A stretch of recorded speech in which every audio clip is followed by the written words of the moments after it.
Welcome into Duval Daily, presented by GenJag.com. I'm Jordan DeLugo. Thank you so much for tuning in. Got a bit of a special episode today, a little bit of a film room. We're going to dissect a little bit about how Liam Coen's screen game can make offense easier for the Jacksonville Jaguars this season in 2025. The screen game in the NFL is getting more and more common, more and more heavily utilized, but for many teams, including Doug Peterson's Jaguars in recent years, despite running screens often, results were mixed at best. And now we say screen usage is growing and growing. It's still a very minor part of the offense, right? But the Jaguars have been on the higher end of screen usage and on the lower end of screen success. So they have not had a lot of success running screens on the offensive side of the ball. On the defensive side of the ball, they've had a lot of trouble throughout the years, seemingly for the last decade plus, defending screens. But right now we're focused on Liam Coen, his offense, and we're going to do a few more of these throughout the next couple weeks leading up to training camp, where we kind of look at different ways that Liam Coen is able to pull levers and help make offense easier for the players out there. Liam Coen's diverse screen game, it was a driver for Tampa's offensive success in 2024. I think it can be in Jacksonville as well. Both with wide receiver screens and running back screens, they were prevalent throughout Liam Coen's offense week in and week out in a variety of different formations and looks for Tampa last year in 2024. The Bucs actually ran a screen on 17% of their dropbacks last year. That's the fourth most in the NFL. And they were the second most successful team on screens by EPA, behind only the Detroit Lions, who obviously their offensive coordinator got hired away to be the head coach of the Chicago Bears. Everybody knows Ben Johnson. Jaguars fans were excited to get him. Got Liam Coen instead. I think that could be just as good. Now, how and why Liam Coen's screen game was so successful in Tampa is what we're going to look at here. And we have a couple examples of how Liam Coen's screen game works right here for you. So it's week one against the Commanders, and right here we have the Tampa Bay Buccaneers lined up with two wide receivers to the left, one wide receiver to the right, two backs in the backfield, and we have a slight motion here that gets the defense leaning towards the opposite side of the field, and we get a very quick screen to Chris Godwin. Obviously, you see lots of hands in the backfield, lots of defenders converging on the backfield. You also had a little fake to Rachaad White. So we have two indicators pointing the defense to the right on this play. And then we have Chris Godwin getting the ball on the left side of the offense. All we need is one block to hit out here from number 10, who actually held a little bit there. I think he got called for holding. And we have a nice little play, right? There are so many different variations of the screen game with Liam Coen. This is one example of it where you had some motion to the right from multiple players and it helped have the defense focusing on that side of the field. You get upfield with Chris Godwin. So right here we have four wide receivers to the right. One of them is actually running back Rachaad White, who is motioning into the backfield. And we've got Mike Evans up top one-on-one. So we are commanding a lot of attention to the right side of the field. And this actually isn't going to be a screen. It's going to be a simulated screen. But you have the Washington Commanders defenders believing that there's a screen to this side of the field.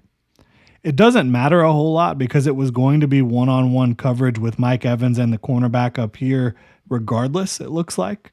And you have a middle linebacker that's completely frozen, it looks like. But the threat of the screen can give you advantageous situations elsewhere.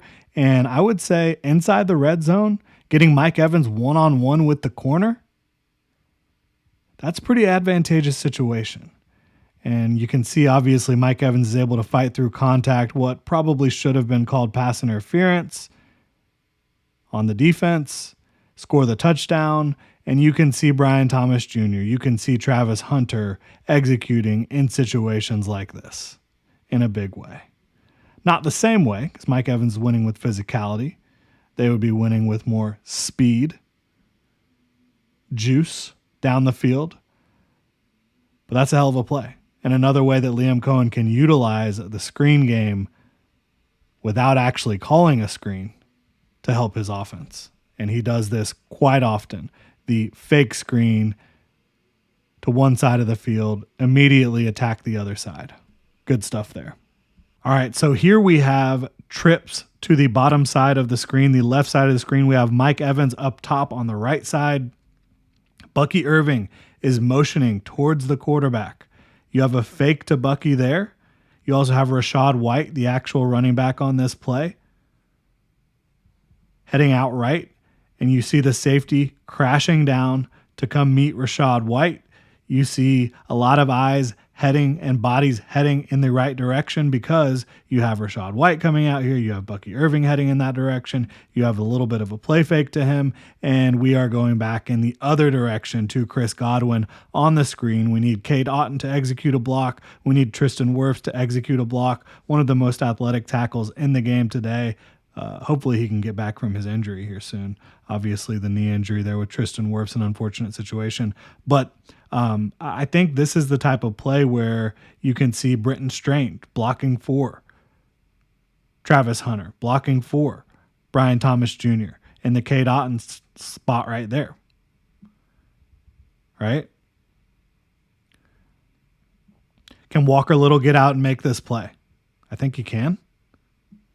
I know Anton Harrison can get out and make that play on the right side. Easy first down for Chris Godwin. He's catching. He's running. Very simple stuff there. They create a little bit of an alley for him.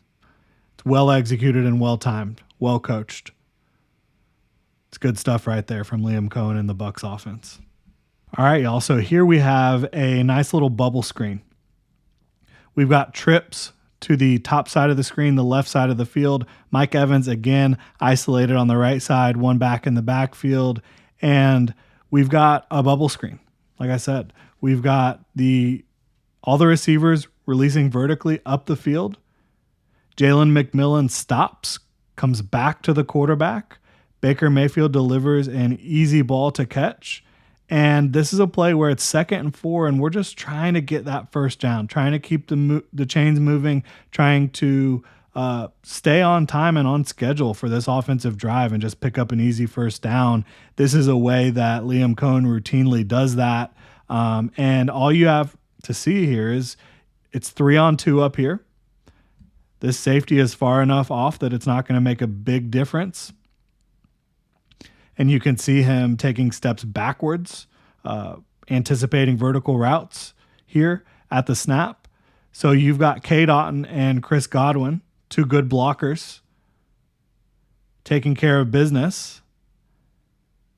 And it's an easy pickup for a first down for Jalen McMillan, even with the defensive lineman bearing down on him there. That's not going to be a play the defensive lineman's able to make, and you're going to be able to move the chains. It's nothing fancy. It's nothing crazy, but it's simple. It's executed well, and it's something that I think that you could see again, Brenton Strange, a De'Ami Brown, a Parker Washington, even Brian Thomas Jr., Travis Hunter executing this type of play to move the chains for the Jaguars in 2nd and medium, 2nd and short. So basically the variety, the misdirection, the pre-snap movement, the different alignments, the coaching of the offensive line, of the receivers, the execution, all of these are critical and important factors that helped the Bucs in their screen game. I think that Liam Coen can do that same thing here in Jacksonville. Obviously, it's going to take Trevor Lawrence having timing and touch. It's going to take Travis Etienne, Bashal Tutin, LeQuint Allen, Brian Thomas Jr., and Travis Hunter, all players that are talented with the ball in their hands, doing what they do, and having the offensive linemen, other receivers, tight ends, getting the job done in this regard as space blockers, which is a lot different than obviously blocking closed in tight to the line of scrimmage, close to the center of the field, right? Getting out in space is a different beast. So which players really do that at a high level? I think Brenton Strange can be a boon for the Jaguars blocking in the screen game. I think that Anton Harrison getting out and blocking in front of receivers in the screen game with his athleticism can be really impressive if he's able to end up winning that starting job. But it's going to take a full team effort. The screen game is a team effort, but the beautiful thing about it is it can make your life so much easier if you can execute as a team on screens. You can pick up chunk yardage with relative ease. So that'll do it here. Really appreciate y'all tuning in. Hopefully y'all were able to learn a little bit about Liam Coen's offense, enjoy some of the film, some of the cool things the Bucs were doing, and some of the things he'll be looking to bring to Jacksonville in 2025 and beyond. Let me know what y'all think in the comment section below. Have a good one.